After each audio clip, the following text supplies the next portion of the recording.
എടുക്കണമെന്നുള്ള ആഗ്രഹം മനസ്സിലാക്കിയ അച്ഛൻ തൻ്റെ മകൻ്റെ പിറന്നാൾ ദിനത്തിൻ്റെ അന്ന് ഒരു ചെയ്സ് എടുത്തു കൊടുത്തതിൽ നിന്ന് തുടങ്ങിയ ഒരു സംരംഭം പിന്നീട് ബസ് ചരിത്രത്തിൻ്റെ തന്നെ ഭാഗമായി തീർന്നൊരു സംരംഭം. 2022 കളർ കോഡ് വന്ന സമയത്ത് എല്ലാവരും ചവിട്ടി താഴ്ത്താൻ ശ്രമിച്ചെങ്കിലും പിന്നെ അവർ നൈറ്റ് സർവീസ് എന്ന് പറയുന്ന സംരംഭത്തിലേക്ക് കടന്ന് അവിടെ അവരെ പഴയ വണ്ടിയിലെ ഗ്രാഫിക്സും ആ സ്റ്റാൻഡേർഡ് ലുക്കും കൊണ്ടുവന്ന് അവരവിടെ ഒരു ഐഡന്റിറ്റി ഉണ്ടാക്കി എടുത്തപ്പോഴത്തേക്ക് എല്ലാവരും വിചാരിച്ച ഒരു ടൂറിസ്റ്റ് ബസ് ഫീൽഡിൽ നിന്ന് പോയി എന്ന് വിചാരിച്ച സമയത്ത് 2 ഓൾ ഇന്ത്യ പെർമിറ്റ് ബസ്സുകൾ എടുത്ത് കളർ അടിച്ച് അവരെ പഴയ വണ്ടിയായ കോക്ടെയിലും 10ാമത്തെ അവതാരമായ ദശാവതാരം കൂടെ റീബോൺ ചെയ്ത് ഇറക്കി വർമാസിന്റെ മാരക സൗണ്ടില് സുമിത് ക്രിയേഷന്റെ പുതിയ കോൺസെപ്റ്റിലുള്ള ലൈറ്റ് വർക്കിൽ പഴയതിനേക്കാൾ 3 ഇരട്ടിൽ പവറിൽ തിരിച്ചു വന്ന് ഇപ്പൊ കളം ഭരിച്ചുകൊണ്ടിരിക്കുന്നു.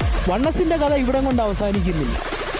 അതിനായി നമ്മളൊരു പാർട്ട് 2 വീഡിയോ ചെയ്യാൻ ഉദ്ദേശിക്കുന്നുണ്ട്. അത് കാണാനായി ചാനൽ സബ്സ്ക്രൈബ് ചെയ്ത് കാത്തിരിക്കും.